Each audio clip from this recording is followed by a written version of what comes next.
Hello everyone, সবার জন্য রসায়ন সিরিজে আজকে আমরা হাজির হয়েছি হচ্ছে কত নাম্বার দিনে? 99 নাম্বার দিনে। আমরা কিন্তু কন্টিনিউ করতেছি আজকের 99 দিন ধরে আর কি, যেখানে আমরা পড়াশোনা করতেছি আমাদের পর্যায় সারণী নিয়ে, যেখানে যে জিনিসগুলো আমরা কিনা আমাদের একাডেমিকেও পড়াশোনা করি না সেই জিনিসগুলো আমরা শিখতেছি আর কি, রাইট? এরকম অনেকগুলো জিনিস গেছে। আচ্ছা, সো 99 নাম্বার দিনে এসে যাকে নিয়ে আমরা কথাবার্তা বলবো সেটা হচ্ছে একজন বিজ্ঞানীর নামের সাথে মিল আছে আর কি। কোন সে বিজ্ঞানী? তোমরা কিন্তু আইনস্টাইনের নাম শুনছো, তাই না? আইনস্টাইনিয়াম নামে একটা এলিমেন্ট আছে আর কি, যা কিনা 99 নাম্বার এলিমেন্ট। সো সেই এলিমেন্টটার আবিষ্কার হয়েছিল অনেক আগে। হ্যাঁ, সেই আবিষ্কারের পর থেকে এটা প্রথমবার পৃথক যখন করা হয়েছে 0.01 মাইক্রোগ্রাম আইনস্টাইনিয়াম 253 প্রথমবার পৃথক করা হয় 1961 সালে আর কি। অনেক খুবই কম অ্যামাউন্টে আর কি, মাইক্রোগ্রাম মানে অনেক কম অ্যামাউন্টে, তাই না? আচ্ছা, সো এই আইনস্টাইন কোথায় ইউজ করা হয়? এইটা আসলে নর্মালি আমাদের রেগুলার কোনো কাজে আসলে ইউজ করা হয় না ভাই। এটা কিনা সায়েন্টিফিক রিসার্চে, এক কথা যদি বলি রিসার্চ পারপাজে এটাকে ইউজ করা হয়। এটাকে আসলে অন্যান্য পারপাজে ইউজ করা হয় না। কেন করা হয় না ভাইয়া? চলো একটু দেখে আসি। এইটা হচ্ছে কেমন সিলভারি একটা metal, glows in dark due to high radioactivity. এর রেডিও অ্যাক্টিভিটি কেমন? আমরা কিন্তু যতগুলো এলিমেন্ট গত কয়েকদিন থেকে দেখতেছি ভাইয়া, সবগুলো কেমন? হ্যাঁ, হাই রেডিও অ্যাক্টিভিটি তাদের মাঝখানে আছে, মানে আলফা বিটা গামা এগুলো তাহলে বেশি বেশি করে তারা নিঃসরণ করে আর কি।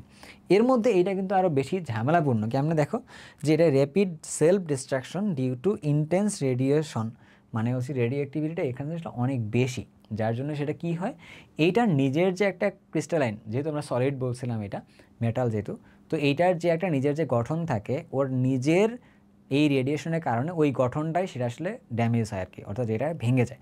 তার মানে কি বলতো, এতে রেডিয়েশনের মাত্রাটা কেমন অনেক অনেক বেশি।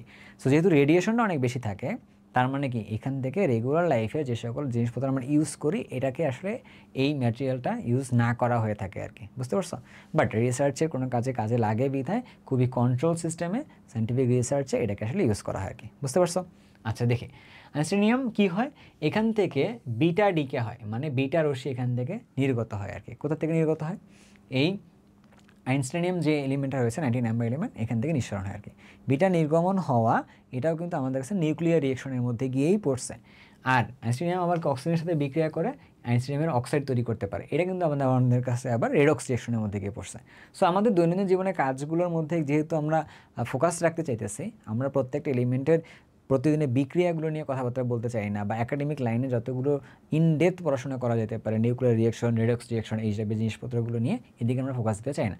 আমাদের প্রত্যেক খুবই ছোটো জায়গায় ফোকাস থাকে, প্রত্যেকদিন নতুন একটা করে এলিমেন্ট সম্পর্কে শেখা আর কি। তো সেই শিখতে শিখতে আমরা কিন্তু আজকে 99 নম্বর দিনে চলে আসছি। আমরা টার্গেট আছে কত? 118 নম্বর দিন পর্যন্ত চলে যাবো আর কি, বেশি কিন্তু আর দিন নেই, রাইট? তাহলে কী করতে হবে? সবাইকে আমাদের সাথে লেগে থাকতে হবে।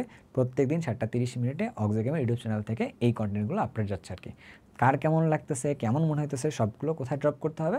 আমাদের কমেন্ট সেকশনে। সবাইকে আমন্ত্রণ জানিয়ে আজকের ভিডিওটা এখানে শেষ করতেছি। সবাই ভালো থাকে, সুস্থ থাকে, আল্লাহ হাফেজ।